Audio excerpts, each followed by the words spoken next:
right, sweet. Do you want to kick off, man? Sure. So, thanks for joining us. We're going to talk with Mariano Conti of MakerDAO. He is the Oracle Wizard, as I like to call him. So maybe you'd like That's to. official role at MakerDAO, Oracle Wizard extraordinaire. Uh, so yeah, maybe you'd like to introduce yourself by the title that you like to use for yourself, Mariano. Yeah, for sure. Thank you for the intro. So yeah, my name is Mariano Conti from Maker. I'm the head of smart contracts, actually. Okay. Uh, the uh, the oracles, I did create the first version of Maker's oracles that we still use to this day, and I've been very involved with the upcoming version 2 that is gonna come out with multi-collateral DAI. Okay. But that has been in partnership with somebody else from Maker. So I'm officially not the head of oracles anymore, but Oh, I see. I still Co-wizardry at this yeah, point. I still enjoy the title. Very And good. I've been with the project for almost 3 years. So one of the older members of the project now. Okay. And yeah, I've seen DAI go through the alpha, the beta, which is what we have now.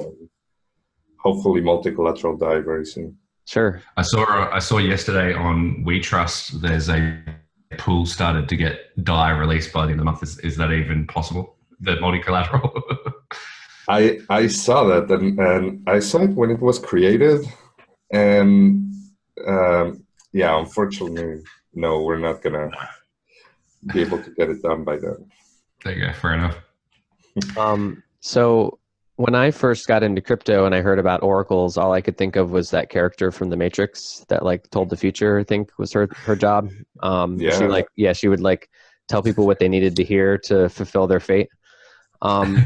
So just in case some of the people watching here don't know what an oracle is, would you mind if you had to kind of explain it to a family member who was not technically inclined, how do you describe that? Or maybe just your role now as smart contracts? Yeah, in the case of oracles, blockchains are closed systems. They know nothing about the outside world. So we call oracle anything that can get a piece of data from the outside world into the system. In the case of Maker, this is pretty much prices of assets. So the price of other cryptos, be it Ether, MKR, and eventually others. But an oracle can be anything. It can be weather data. It can be I don't know, search data. It could be whatever. And some people, there is like a slight distinction. Some people refer to oracle almost as the data itself. Some people refer to it as the smart contract that provides it. Some people include the tooling behind it to get the data into the smart contract, because there Okay. are many ways to do it, and you can try to be as decentralized as possible. So there are many ways to do it, but it like there's a lot of stuff that goes into what I define as an oracle. Okay. Nice. The other you mentioned my role. Smart contracts. Our team is the one that builds or helps build, along with a couple of other teams, peripheral to Maker, because there are way too many smart contracts. We build, test, and deploy everything that comprises the DAI credit system and the upcoming multi-collateral DAI. So, and last week, we all went to Berlin to a formal verification workshop to hone our skills with formal verification, which is kind of a fancy way of expressing your code in a mathematical way so you can prove that what you've written does exactly what you want it to do and nothing more, which is something that's been catching on, and it can either supersede security audits and stuff like that, which we will, of course, still have, right? But our plan is to not deploy anything to mainnet from now on if it's not 100% formally verified. So does that mean you could use the word like unhackable? Or is that tempting fate? It is tempting fate because even formal verification with everything good that it gives you is still only as good as the specs that you write Okay. and the tools that you use. So even though the tools are incredible, the specs are still written by humans, right? Mhm. So if you have a problem with your spec, you may see that the formal verification passes because you wrote it wrong, and even though it's right, it's proving something that is not true, right? I see. So Okay. I wouldn't Gotcha. say 100%, but we're whittling down the margin of error for our secure systems, like Yeah. more and more and more as time goes by. Great. Sounds like a nice step up from just smart contract auditing, like an added layer. Yeah. Yeah, exactly. Yeah. Mariano, I know a lot of people listening to this, like there's a full range of people listening to this from DeFi founders through to DeFi complete newbies who are interested and curious in the space. I've heard DAI described so many different ways, and I'm sure you've heard it described a multitude of ways too. Is there a couple of different simple explanations or metaphors or anything that you've heard, cool ways you've seen others explain it in your time out there in the space? Yeah, and every time I describe it somewhat differently. There's a few that I've heard that I like. One is that DAI is money using new technology, but with old ideas. So, the gold standard, for example. These are ideas that are pretty old, and we're just using new technology on them. So it used to be that there was a certain amount of gold in a vault, and each dollar would be a claim to an amount of that gold. That's pretty much what DAI is. It's an asset-backed cryptocurrency. Mm-hmm. So you know that for every DAI in circulation, there's always at least 150% worth of that value locked up in a smart contract. I've heard it described as a peer-to-peer electronic cash system. What was it from the Bitcoin paper? That tends to trigger some people, but it's true. At least in the blockchain bubble circle that we live in, you're seeing more and more that almost every system uses DAI as a medium of exchange. You get like a new wallets use it, games use it. People are getting paid their salaries in it. And when you go to conferences, sometimes, because you go to places, you go to the US, you go to Europe, you go to Asia, people sometimes don't even say, they express value in DAI. So I think Awesome. any one of those would work as a description. The one that I like the most is just like a asset-backed hard currency in the digital world. Yeah. Cool. That's awesome. The sort of like follow-up question I have to that is that was really well explained, super simple, and I think for anyone learning about DAI for the first time, it's good to hear a simple, clear explanation. Do you have a follow-up, simple, clear explanation? Do I dare for CDPs? Like, is there an equivalent metaphor or simple explanation you've had of that or heard of that? A little bit. So a CDP is somewhat analogous to a mortgage. So you go to a bank and you have a valuable asset, which in this case is your house, and you want to get a loan.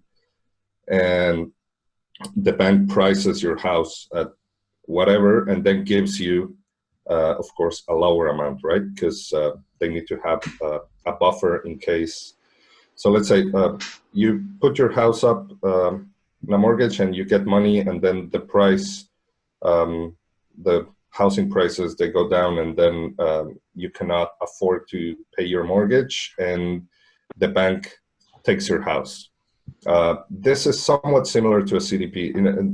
A CDP is, there is no bank, there's only the smart contracts, so it is decentralized, and you're essentially getting a loan from yourself.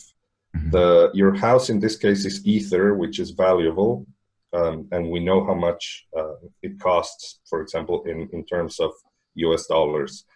And since the DAI is pegged to a US dollar, we can do the calculation. And in a CDP, you lock up Ether, but this Ether is still yours. It's this is non-custodial. It hasn't changed hands. It's like kept for you in the system, in the smart contract, and you can borrow DAI against this Ether. And of course, you cannot borrow more than what you put in. You also need to have a buffer. And then the thing with the Ether is that its price fluctuates. It can go up, it can go down. If your asset, if Ether goes up, then you can borrow more with it. And if it goes down, you need to be careful to either pay back your debt or a part of it to always stay above a ratio. And so that's essentially a CDP. And foreclosure, in this case, would be liquidation. Once the system detects that your debt is underwater, so there's not enough collateral to backing it, then that's when liquidations happen and you lose some of the collateral that you put in. So I would say it's either analogous to a mortgage, or some people say to like a decentralized pawn shop, but you're the guy going in and you're also the guy receiving it. It's like, because that's one thing that I like when they say that you take a loan from yourself. That's, I believe it's pretty powerful. Yeah, I hadn't actually thought of that specific angle before, the part that you're sort of taking a loan from yourself because you still own the underlying Ethereum in that case. Yeah. I have just one last question on this, and then Clayton, you've got a couple of questions. But the CDP, like obviously that foreclosure level is something that people need to keep an eye on. And someone, just for those listening who don't know, the reason why you might want to lend against yourself is you might want to do what's called a leverage long against Ethereum. You might be very bullish on where Ethereum price is going, and you might want to pull the DAI out and then buy more ETH, and that's quite a typical CDP behavior, I believe. You know a lot of tools and things in the space, Mariano. Are you seeing any indicators or tools that people can plug into their CDPs so they can get notified when levels are getting low? What does that look like, that foreclosure levels when they're approaching that? Is there anything cool in the space to support people so that they don't get hurt? Yes, there are, and more are coming out. We see a lot of those at hackathons, but they're not too many actually become products. I'm trying to think. There's one called cdpsaver.com. Okay. And I'm not entirely sure how it works. I don't know if you need to put some Ether in the system and they will automatically use it, or if you authorize the system on some of your tokens and it will automatically pull from your account and put it into CDP, into your CDP once it's below a certain threshold. But it does something similar to that.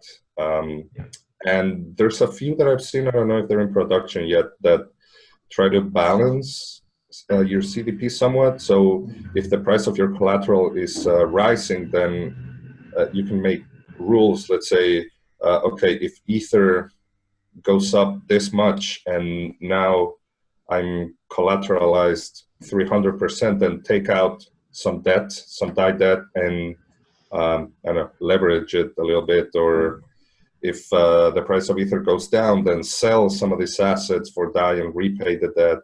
It's I've seen some of these rebalancers, but I don't know if they're out yet. Well, there is one similar that came out yesterday from the guys at Instadapp, which is amazing, the bridge between Maker and Compound.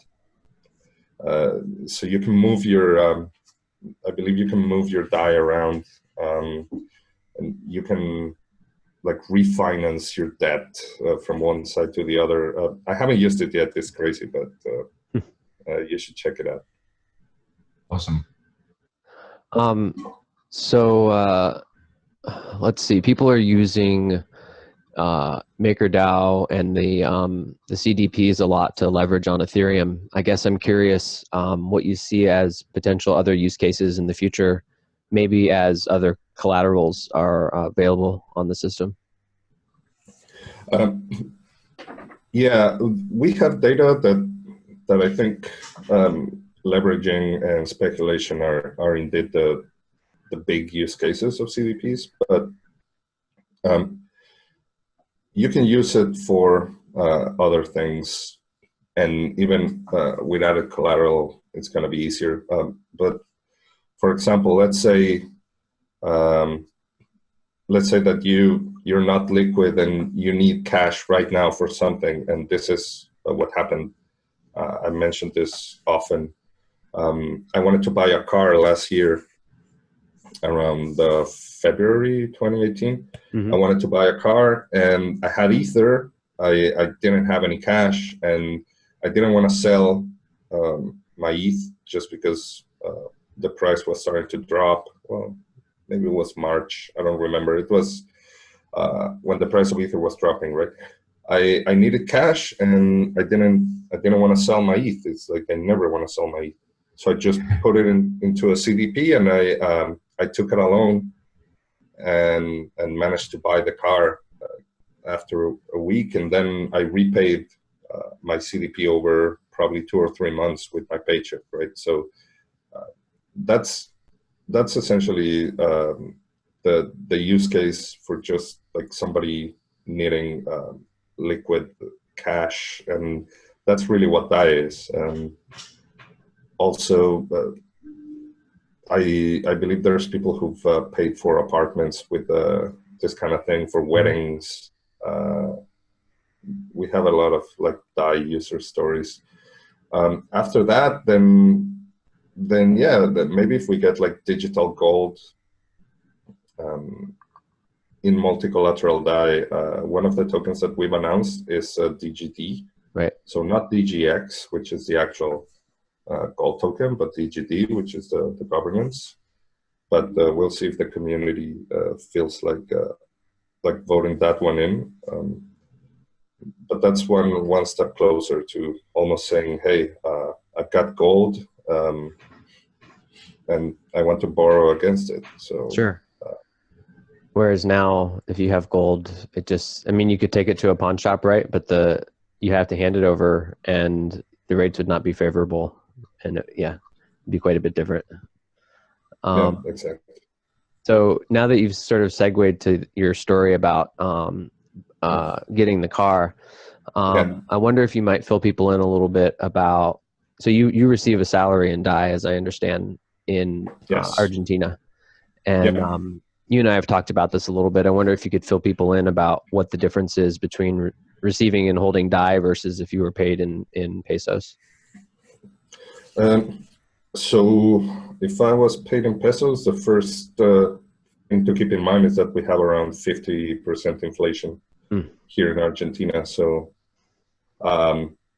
you need to be constantly fighting the system pretty much not to lose.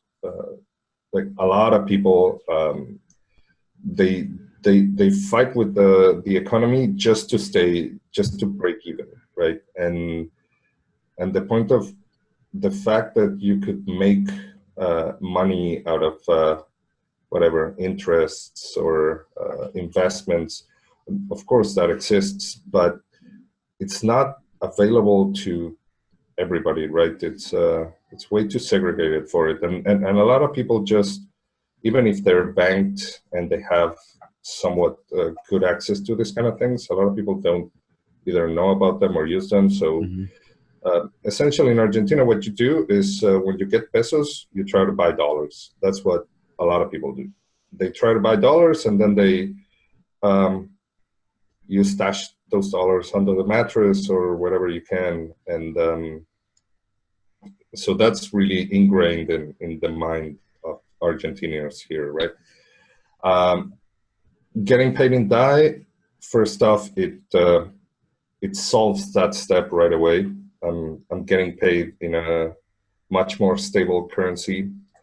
So I treat DAI as dollars. So for me, it's great getting paid in dollars. And then just the fact that I don't need to, the moment I receive my paycheck, I need to do something with it, like trade it. And 50% inflation is a lot, but my dad, for example, used to tell me about the times of hyperinflation when it was in the thousands, so somewhat like Venezuela-style inflation. And he would tell me how people would receive their paycheck on Friday and immediately go out and buy groceries, right? Like go to the whatever shops and buy food and whatever was needed, because the next day that that money in your hand was going to be worth a lot less. Sure.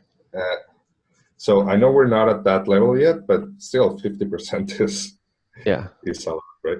It's quite wild. So just the fact that that I get paid, and now with all this second layer lending platforms, I can immediately start earning good interest on this DAI, right? I can loan it on Dharma, Compound, Nuo, DYDX. And if I do want to be a little more risky, I'm already being paid in an asset that's on the blockchain. So buying Ether or buying Bitcoin with it, it's really simple. For sure. Yeah, I think that the benefit of receiving that currency that's already denominated in dollars like that is pretty huge. And I'm sure it's something that you hope to be able to share with other people that struggle with this as we carry on. I imagine that's part of your mission. Yeah, exactly. It's I see a lot of people that could actually benefit from something like this. For sure. And there's stuff that they probably wouldn't even need to know that it's happening. Like if you have DAI, of course, you have to take some like risk into account. But I like to think that anybody who has DAI and it's not earning them interest, then they're losing money, right? So if you have DAI, it makes sense to put it in one of these platforms. Sure. And of course, Maker is going to come out with the DAI savings rate, right? Which, since it's tied to the system, is probably going to be just the safest. I cannot claim what the rates are going to be, but it is going to be a game changer, in my opinion. Yeah, and as I understand, that's basically going to be returns that you'll receive merely for holding DAI. Is that an accurate way of saying that? Yeah, pretty much. It's you do have to do one transaction on the blockchain, so you need to lock up this DAI into a smart contract. Okay, gotcha. But after that, anything that you have locked up in the smart contract is accruing interest per second. I see. Nice. Yeah, and this money comes out of the stability fee of the system. So whenever somebody borrows DAI from a CDP, when they pay back, they have to pay an interest on it, right? Sure. And this savings rate comes out of the stability fee that DAI creators pay. Cool. Yeah, I'm looking forward to that, as well as the multi-collateral DAI. I think that's going to be a game changer for sure. Particularly as people that hold different assets are able to use the system, right? Because right now it's sort of limited to people that hold Ether. So I think that's going to be pretty big. I do believe, and this is like my personal opinion, that Ether is always going to be the dominant collateral of the system, right? Just because the DAI credit system is built on Ethereum and, Sure. and Ether, a native token. But yeah, just being able to include different types of collateral. And for this first step, it's going to be mostly ERC20s, but there's work being done for in the future getting security tokens and other type of assets into the system that can essentially fulfill the promise of having uncorrelated assets inside multi-collateral DAI, right? Mm-hmm. For all the Bitcoin maximalists watching, don't worry, you can take a deep breath. WBTC will be available in the next iteration too. I'm sure that's what they want. Yeah, personally, I think WBTC is interesting. It's good enough for now. It doesn't have like a huge market cap, and it did recently jump from 30 Bitcoin to 540 Bitcoin in the last few weeks. Yeah, do a reasonable jump. And I think it's gonna overtake, like, for example, Lightning Network, just in market cap. People say that it's a custodian model, and it is, but I'm of the idea that we shouldn't shut things out just because they're not decentralized enough, or I think we can get there eventually, but I would love to see WBTC in there. And in fact, yesterday, the Maker Foundation came out with a blog post informing the community of how it can actually start conversations for getting other collaterals than the one that we announced into the system. So I am hoping that, because that was one of the most requested WBTC, I'm hoping the community will come together, because it's not just a matter of saying, hey, I want this one.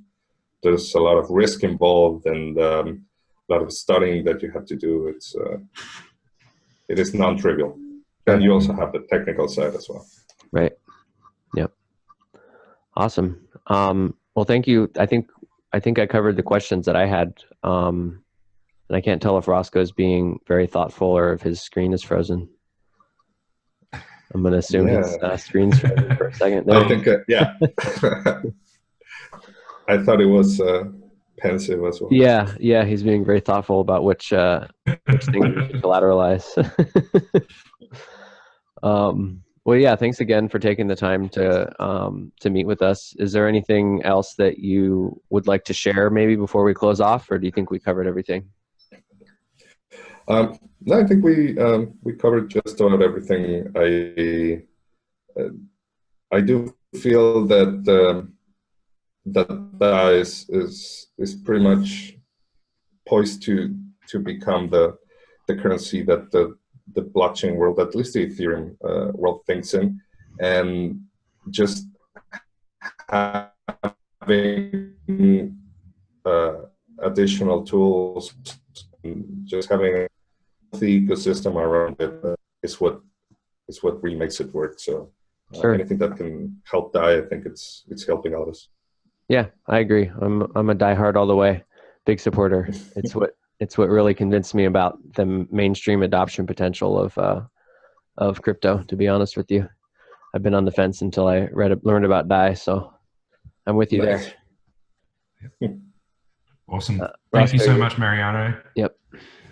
For sure. Thank you, guys.